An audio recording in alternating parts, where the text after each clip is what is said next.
Hola, bienvenidos a su canal Doctor Exégesis, donde sanamos los textos bíblicos enfermos por la mala interpretación.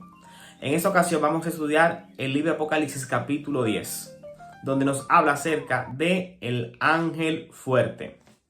El capítulo 10 del libro de Apocalipsis es uno de los capítulos más interesantes que tiene todo este libro. Cabe destacar que Apocalipsis capítulo 10 es un texto parentético, es un paréntesis entre la sexta trompeta y la séptima trompeta. Ese es un texto que se puede describir como un interludio. Sigue la misma secuencia de la estructura de los sellos. Apocalipsis 7, por ejemplo, es un interludio o paréntesis entre el sexto sello y el séptimo sello.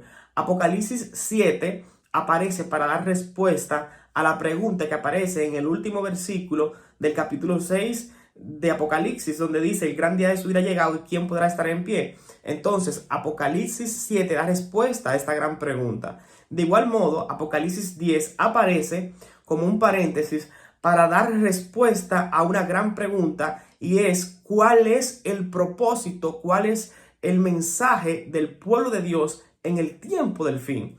Es por eso que es bastante importante estudiar Apocalipsis 10, porque a través del mismo podemos encontrar la respuesta a lo que es el propósito del pueblo de Dios en el tiempo del fin. El versículo 1 del capítulo 10 de Apocalipsis nos dice: vi descender del cielo a otro ángel fuerte, envuelto en una nube, con el arco iris sobre su cabeza, y su rostro era como el sol, y sus pies como columnas de fuego. Aquí podemos ver que el apóstol describe que ve descender del cielo a otro ángel. Esa palabra otro es la palabra aios, lo cual indica de que este es un ángel distinto a los ángeles que estaban anunciando los toques de trompeta.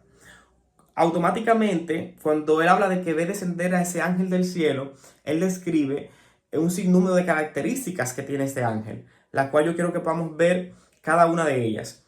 Lo primero que él describe es que dice que este es un ángel fuerte. En Apocalipsis se hace esta descripción a tres ángeles: al ángel que aparece en Apocalipsis 5, al ángel de Apocalipsis 10 y al ángel de Apocalipsis 18. De modo tal que el ángel de Apocalipsis 10 se encuentra dentro del marco de la estructura del libro, en el centro, como ángel fuerte, que pudiera ser una referencia a una especie de ángel exaltado o de gran rango en el cielo. Pero hay otras características que se dan acerca de este ángel. Por ejemplo, nos dice que estaba envuelto en una nube, con el arco iris sobre su cabeza, su rostro era como el sol y sus pies como columnas de fuego. Cuando nos habla acerca de lo que es el arco iris sobre su cabeza, debemos destacar que en el capítulo 4 de Apocalipsis se presenta una visión del trono de Dios, y en esa visión del trono estaba el arco iris. En Ezequiel también se ve una visión del trono de Dios y también vemos el arco iris. También podemos destacar que el arco iris era un símbolo de la fidelidad de Dios hacia su pueblo, cuando hizo el pacto con el patriarca Noé. De modo tal que cuando vemos este arco iris, pudiera ser una característica distintiva de los que son las teofanías, las visiones de la gloria de Dios. De modo tal que esa es una característica divina, y este ángel pudiera ser una representación de algún tipo de ser divino. También nos dice que su rostro era como el sol. Eso nos recuerda a la visión de Apocalipsis 1, donde se ve a Cristo glorificado, que tenía su rostro como un sol. También cuando Cristo fue transfigurado, en el libro de Mateo se describe que también su rostro se volvió como el sol. Y algo bien significativo que quiero destacar es que dice que estaba envuelto en una nube y que sus pies eran como columnas de fuego. Eso nos recuerda al ángel de Jehová en el Antiguo Testamento, que cuando el pueblo de Israel se dirigía hacia la tierra de Canaán y estaban peregrinando en el desierto, el ángel de Jehová estaba de día con ellos como una columna de nube y de noche como una columna de fuego. Y aquí podemos ver que en Apocalipsis 10 este ángel está envuelto en una nube y también tiene sus pies como una columna de fuego, haciendo alusión al ángel de Jehová.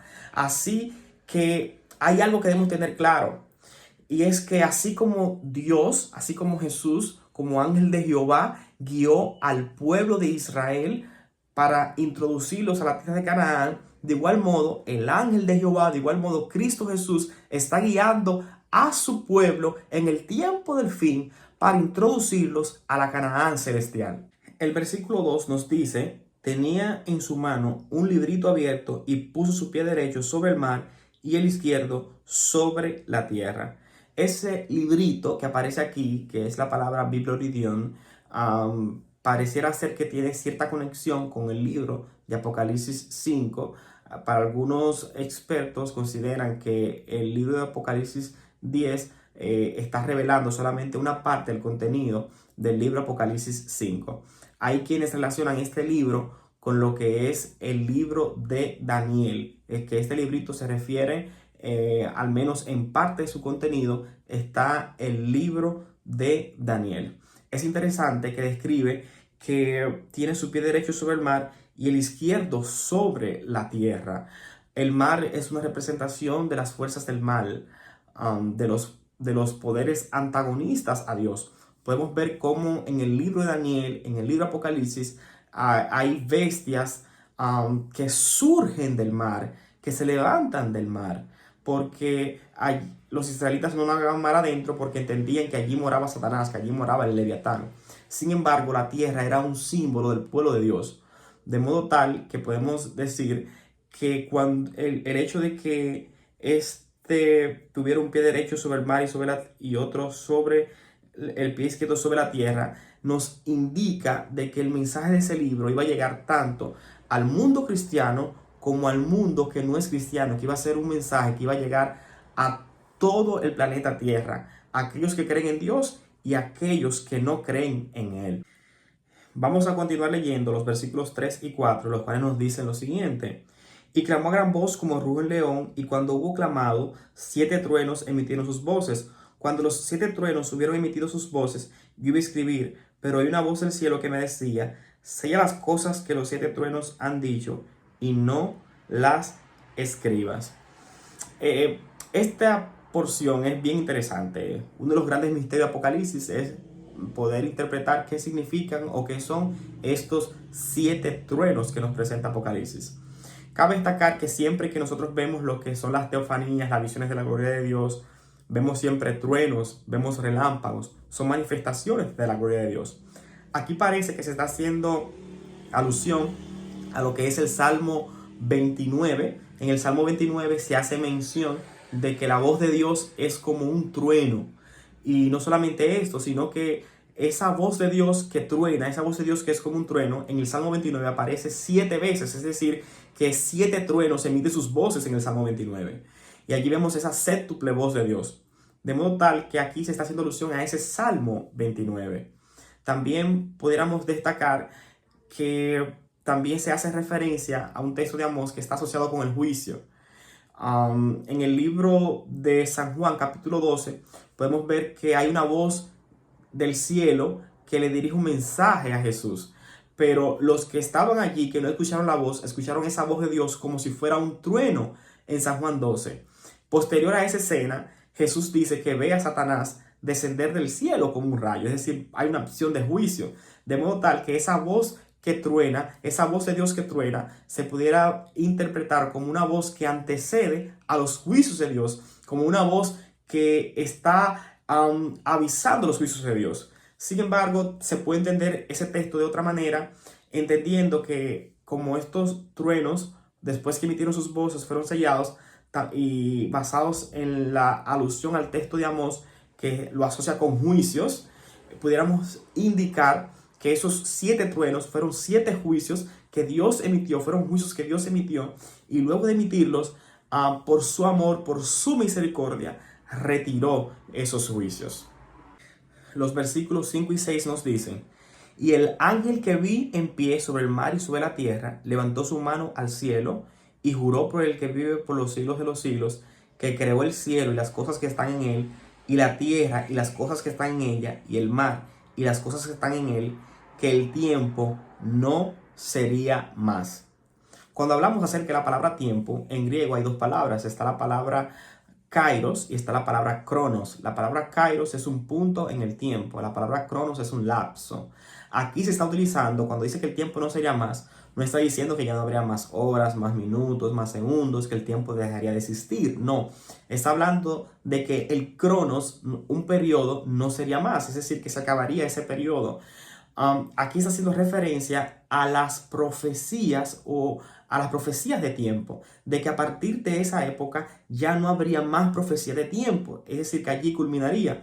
¿Y cuándo culminó históricamente la última profecía de tiempo? Bueno, culminó en el año 1844, allí culminó la profecía de las 2300 tardes y mañanas. Ya a partir de allí el tiempo no sería más. ¿Por qué? Porque culminaron las profecías de tiempo. De modo tal que esta profecía, este texto nos está apuntando y nos está ubicando hacia la década de 1840 a lo que es el año 1844, cuando se cumplió lo que fue la profecía de las 2300 tardes y mañanas y Jesús pasó del lugar santo al lugar santísimo, iniciando así lo que es el juicio investigador. El versículo 7 nos dice, sino que los días de la voz del séptimo ángel, cuando él comience a tocar la trompeta, el misterio de Dios se consumará, como él anunció a sus siervos los profetas. Cuando miramos lo que es el Antiguo Testamento, pudiéramos decir que hablar de los misterios de Dios pudiera referirse a acontecimientos que van a ocurrir en el futuro. Por ejemplo, en Daniel 2 podemos ver que Dios reveló a Nabucodonosor los misterios, es decir, las cosas que iban a suceder en el futuro. Cuando hablamos acerca de los misterios de Dios en lo que es el Nuevo Testamento, está asociada con la predicación del Evangelio.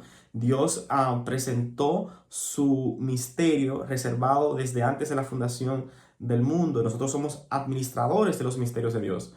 También podemos decir que ese misterio de Dios que tiene que ver con lo que es el Evangelio, abarca varios aspectos. Número uno, el establecimiento tangible del reino de Dios. Nosotros no sabemos cómo va a ser la nueva Jerusalén, no sabemos cómo va a ser el nuevo mundo. Cosas que ojo no vio ni oído escuchó son las que Dios tiene reservadas para nosotros. Número dos, tampoco nosotros sabemos cuándo, cuáles son las personas que se van a salvar. Ni tampoco sabemos, número tres, quiénes son las personas que se van a perder.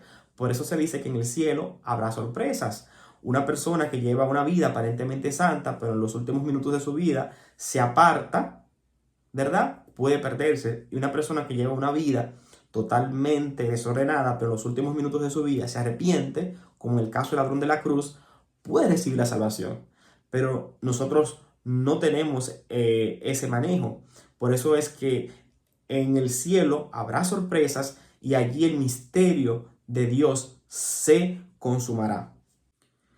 Los versículos del 8 al 10 continúan diciendo, la voz que oí del cielo habló otra vez conmigo y dijo, ve, toma el librito que está abierto en la mano del ángel que está en pie sobre el mar y sobre la tierra. Y fui al ángel diciéndole que me diese el librito. Y él me dijo, toma y cómelo, te amargará el vientre, pero en tu boca será dulce como la miel. Cuando tomé el libro de la mano del ángel y lo comí, era dulce en mi boca como la miel, pero cuando lo hube comido, amargó en mi vientre. Aquí se está haciendo alusión claramente a la escena tanto de Jeremías como de Ezequiel. A ambos profetas se le invitó a comer el rollo, a comer el libro. Y luego, después que fue dulce a su paladar, les amargó en el vientre. En ambos casos, ¿qué significaba la escena? Significaba el gozo, la alegría, el entusiasmo, la motivación con la cual los profetas iban a comunicar la palabra de Dios, iban a comunicar el mensaje de Dios, el mensaje profético. Ahora, ese amargo representaba ese chasco que ellos iban a recibir posterior a predicar la palabra. Ellos pensaban que quizás las personas se iban a arrepentir, que muchas personas, el pueblo se iba a volver a Dios. No, ellos enfrentaron situaciones funestas, cosas que fueron desagradables y se convirtieron en una especie de chasco para ellos. De modo tal que aquí se está diciendo que están recibiendo un mensaje profético de parte de Dios, el cual cuando ellos lo predicaran iban a estar gozosos por predicar ese mensaje, pero que al final, después de predicar ese mensaje, iban a sufrir un gran chasco. Algunos exégetas, algunos historiadores, algunos teólogos presentan que el cumplimiento de esta profecía Apocalipsis 10 se ocurrió en lo que fue el gran chasco del año 1844. La profecía, de hecho, cuando nos habla de que el tiempo no sería más, que está hablando allí de la culminación de las profecías de tiempo, nos está apuntando hacia ese año. Entonces, ese año, los mileritas predicaron de que Cristo iba a venir pronto. Predicaron allí el mensaje del primer ángel, y predicaban de que Cristo iba a venir a la tierra, de que Cristo iba a venir el 22 de octubre de 1844. Le pusieron fecha a la segunda venida. Ellos confundieron el evento. Pero posterior a eso, llegó el día y Cristo no vino. Y ese evento históricamente se conoce como el gran chasco. Allí ellos sufrieron lo que fue el amargo, ¿verdad?, de ver que no se cumplió lo que ellos entendían que se iba a ocurrir. Siempre que nosotros tengamos que predicar la palabra, siempre que nosotros recibamos un mensaje de parte de Dios, no siempre va a venir como consecuencia cosas bonitas. Sin embargo, Dios nos llama a que, independientemente de la situación, nosotros podamos ser sus instrumentos para predicar el mensaje de salvación al mundo que perece. El capítulo 10, que cabe destacar que es paralelo a lo que es el libro de Daniel, capítulo 12, debemos destacar que concluye en el versículo 11 y nos dice: y él me dijo, es necesario que profetices otra vez sobre muchos pueblos, naciones, lenguas y reyes. Aquí se le hace un llamado a profetizar otra vez. Después de ese gran chasco, se le llama a profetizar otra vez. De modo tal que aquí nos está indicando que después de ese gran chasco se iba a levantar un movimiento que iba a tener un mensaje profético, que iba a profetizar nueva vez. Aun cuando aquel movimiento había tenido un gran chasco, aun cuando aquel movimiento había fracasado en ciertos aspectos, después de eso iba a surgir otro movimiento que iba a profetizar otra vez, que iba a tener un mensaje profético, que le iba a presentar al mundo la verdadera enseñanzas bíblicas. Y ese movimiento que surge después del gran chasco, que surge después de la década del 1840, después de 1844 específicamente, es el movimiento adventista, conocido principalmente como los adventistas sabatarios, y después a partir de la década del 60, cuando se organizan como los adventistas del séptimo día. De modo tal que aquí esta profecía de Daniel de Apocalipsis 10 está señalando claramente lo que es el gran chasco del movimiento milerita, y está señalando también lo que es el nacimiento de lo que es la iglesia adventista del séptimo día. Quiero concluir destacando lo siguiente. Apocalipsis 10 concluye lo que es la estructura presentada en el primer versículo del libro Apocalipsis. Apocalipsis capítulo 1, versículo 1 nos dice la revelación de Jesucristo que Dios le dio para manifestar a sus siervos las cosas que deben suceder pronto, y la declaró enviándola por medio de su ángel a su siervo Juan. En el capítulo 4, ¿verdad? Vemos allí al Padre. En Apocalipsis 5 vemos que el Padre le da el libro al Cordero, que es quien lo toma, ¿verdad? Y posteriormente, después vemos cómo ahora aparece Jesús en el capítulo 10 como este ángel fuerte, o aparece este ángel fuerte, ¿verdad? Y se lo transmite a lo que es Juan. Y Juan posteriormente transmite el contenido de este libro a las iglesias. Y nosotros tenemos la encomienda, como dice el versículo 11, Apocalipsis 10, de predicárselo a toda nación, tribu, lengua y pueblo. Tú y yo hemos recibido la encomienda solemne de predicar a todo el mundo que Cristo viene pronto, de predicar a todo el mundo el sacrificio que Jesús hizo en la cruz del Calvario para darnos a todos nosotros salvación y vida eterna. El texto parentético de Apocalipsis 10 surge para dar respuesta a cuál es el propósito del pueblo de Dios. El propósito nuestro es de predicar el evangelio a todo el mundo que perece. Que Dios te bendiga.